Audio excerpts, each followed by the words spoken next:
আসসালামু আলাইকুম। আজকে কথা বলবো এক্সেল এর কিছু ধারণা নিয়ে। আসলে আমরা যারা কাজ করি, নতুন কাজ শিখতেছি, তারা মনে করি যে এক্সেল অনেক কঠিন, পারবো না, আমার দ্বারা হবে না। আসলে আমি মনে করি এক্সেল অনেক মজার জিনিস। অনেক মজার জিনিস, এটা করলেই বুঝতে পারবেন অনেক মজার। যেমন ধরেন এখানে ইকুয়াল দিলাম, তারপর এন ও ডাব্লিউ নাও দিলাম, ব্র্যাকেট ক্লোজ করে দিলাম।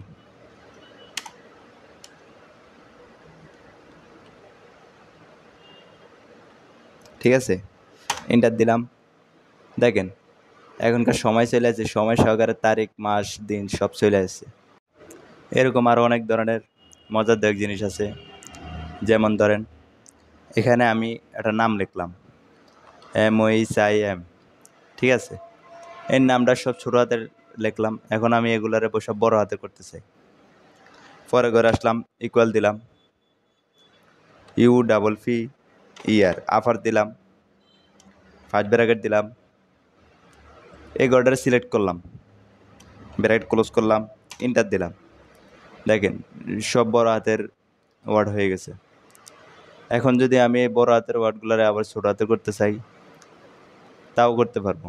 পরের ঘরে আসলাম, ইকুয়াল দিলাম, LOWER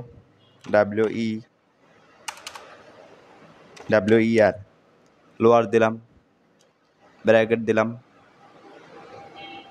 এই ঘরটা সিলেক্ট করলাম, ব্র্যাকেট ক্লোজ করলাম, এন্টার দিলাম। তাও দেখেন সব ছোট হাতের ওয়ার্ড চলে আসছে। আজকের ভিডিও পর্যন্তই। ভালো থাকবেন। আল্লাহ হাফেজ।